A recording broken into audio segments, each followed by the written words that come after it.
Ang media po eh. Kaya lang mahal. Tama yung sabi niyo, yung kapitan, mahal.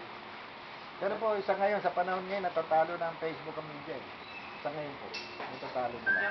Kasi ang media, nababayaran yun. Kasi sa media, nababayaran. Sa Facebook, hindi, diretsuhan eh. Pero tama yung sabi niyo, bakit?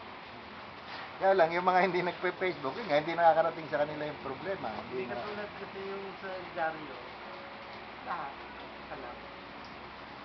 Hindi oh, bihira na rin bumibili ng dyaryo. Katulad ko dati, araw-araw ako bumibili ng bulletin, ngayon hindi na. Through ano na lang, through radio. Facebook. Facebook na lang. Doon, pag yung Yahoo News, andun na lahat eh. Sa radio. Pati local, pati world eh. Bakit ang pag-ibig ba ng radio, may bayan? Wala yung sa DZW, Alam niyo po, sa panahon ngayon, takot na yung mga commentator mag-interview na mga talagang interview ng salita. Kasi nasubukan po yan doon sa DCJB. Yung announcer ko may nagkaroon ng interview. kasi may bayad sila. Siguro may nakita. Hindi ho, wala. Binabanatan nga namin yung kalambalantin, kaso eh. Ayun, ayaw na makipag-usap namin. Kasi para ma-attract sila ng Pangulo talaga. Nakikita naman ng nakikita nila problema. Kaya lang wala, ayaw ko, bakit walang magawa si Pinoy dyan? Kaya. Yun lang, ako, yes lang. Opo. Ano lang po ako. Sige, tuloy na. Oh, ano? Wala. Game? Oo. Continuation lang ng sulat ko kami. Oh. Dali lang naman po yung mga... Game. Okay, ito po ay isang note para sa makakapatid na guardians ni Jaime Leandro Reyes na lumabas po kaninang umaga, Sunday, September 16, 2012 at 7:07 p.m. Babasahin ko lang po Takot ka. Ako pa. Magandang umaga po sa lahat ng kapatid ko sa kapatiran ng guardians. Ang ating pong isusulat ngayon ay tungkol po sa panghuling sulat ko o note sa ating kapatiran ng guardians sa Facebook at pangunang salita ko ng harapan sa Organisasyong Pambansang Konseho ng mga Founder of Guardians o Council of Founders Incorporated bilang kanilang halal na Pangulo. Palala ng palala ang problema natin sa ating kalikasan dito sa ating bansa at maging sa buong mundo. Patuloy ang pagdami ng methane at CO2 sa ating kahanginan na nagdudulot ng global warming o pag-init ng klima sa mundo.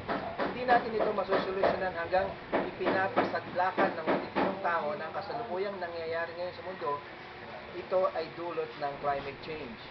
Mayroon pang mga ipokritong tao na nagsasabi sa ating foundation na ang problema sa kalikasan ay kalat na sa ating bansang Pilipinas na hindi masolusyonan at pumunta pa tayo sa buong mundo. Dahil sa salitang stop global warming, ayaw lang nilang alamin ang kayang gawin ng mga Pilipino dahil sila ay nakatutok sa mga teknolohiyang banyaga na madaling kumita kahit na hindi nagagawa. Nakakalungkot. Ang ating kapatiran sa guardians ay kalat sa buong mundo. Hindi po ba? At kung aalamin at gagawin lang ang mga teknolohiyang Pilipino na itinuturo ng Guardian Stop Global Warming Foundation Incorporated, ay malaki ang maitutulong natin sa buong mundo. Hindi po ba? Kami po sa ating foundation na samahan ng mga sibilyan at tunay na mga guardians ay binago ang ibig sabihin ng dalawang huling letra, ang nation and society na nature and surroundings na. Marahil ay maraming nainis o nagalit sa mga kapatid namin sa kapatiran ng guardians, pero hayaan sana nating basahin o pakinggan muna ang aming paliwanag. Ito po ang aming mga paliwanag. Number 1, hindi po lahat ng miyembro ng ating foundation ay may tatak o tato ng guardians sa balikat. Ang mga direktor nito ay mga prominenteng tao na kinikilalang matitinok at kilala sa ating lipunan. Kung hindi natin babaguhin ito, pang Pilipinas lang ito dahil sa salitang nation. Sana po ay nakukuha ninyo. Number 3, ang paliwanag natin sa ating mga bagong miyembro sa ating kapatiran sa wikang Tagalog sa huling 3 letra ay tagapagtanggol ng bansa at lipunan. Sa aming huling letra ay tagapagturo at gumagawa ng advokasya para sa bansa at lipunan. At yan naman talaga ang ibig sabihin ng advocator o advocators for nation and society. Hindi po ba? Tignan nyo ang diksyonaryo kung ayaw nyong maniwala. Number 4, lahat ng nagparehistrong organisasyon ng guardians na kumakabit ang kapatiran o brotherhood ay hindi nawawala ang mga pangungusap na ito sa kanilang articles of incorporation. Number 4.1, to undertake programs, projects. Number 4.2, to uplift the lives of association members through the introduction of cooperatives for livelihood projects. Number 4.3, to help organize, develop, and mobilize viable social organization and or economic institution as venues for evolving and implementing socio-economic development programs for environment and livelihood projects.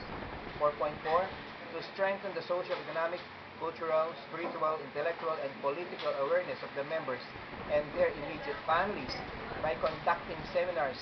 Kung hindi man direktang ganito ang pagkakasulat ay halos nahahawig ito. Pero halos lahat naman ng nagawang CPL o Constitution and Bylaws sa mga kapatiran ay kasama itong mga artikulo. Pero sa mga hindi malamang dahilan ay hindi naman po nagawa.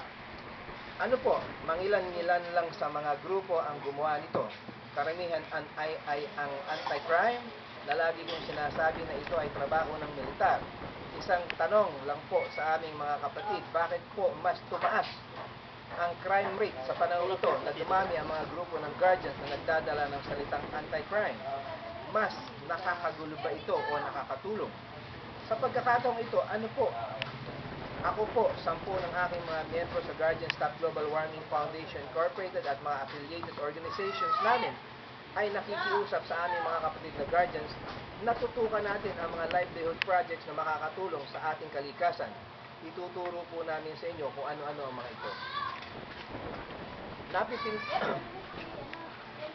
Magagawa at ipakita natin sa buong mundo na kaya nating sawatain ang napipintong pag-init ng klima o sa mundo o global warming na ipinipilit ng matitino at matatalinong tao na ito ay gawa lang ng climate change para may pagpatuloy nila ang pagputol ng mga puno sa kagubatan, pagmimina at paggawa ng mga landfill at dump sites. Tulungan din ninyo sana kami na mapalaganap namin ang mga produkto naming pangkalusugan. Kikita na kayo, lulubog pa. Para tunay na po nating malabanan ang paglaban sa mga mikrobyo, bakterya at lason na nakakalat sa ating kapaligiran. Ang mga ito ay ang Bio-Algal Virgin Oil, Food Supplements at Gardisol o Guardian Solution. Ako ay isa ding tunay na guardian. Nakatatak pa din sa aking balikat ang salitang guardians na marunong gumalang sa mga nakakataas.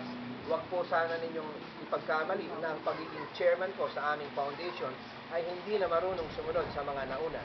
Lalo na po kung totoo ang pagiging mataas niyang pinuno at dapat igalang. Dami na kasing peking pinuno ngayon, pasensya na po. Marami pong salamat sa inyo mga kapatid ko sa Guardians at God bless po sa inyong lahat. Signed, Jaime Leandro Flores Reyes, Founding Chairman and CEO, Guardian Stop Global Warming Foundation Incorporated, Founder, Consultant, Advisor, Join the Fight to Stop Global Warming Incorporated, Founder, Advisor, Guardians Reformist for Environment and Truth or GREAT, National President, Pambansang Konseho ng mga Founder ng Guardians, Council of Founders, Member, Founder, Allowing Guardian Solidarity Achievers Force, LGSAF Incorporated. Maraming salamat po. O, baka may tanong sila.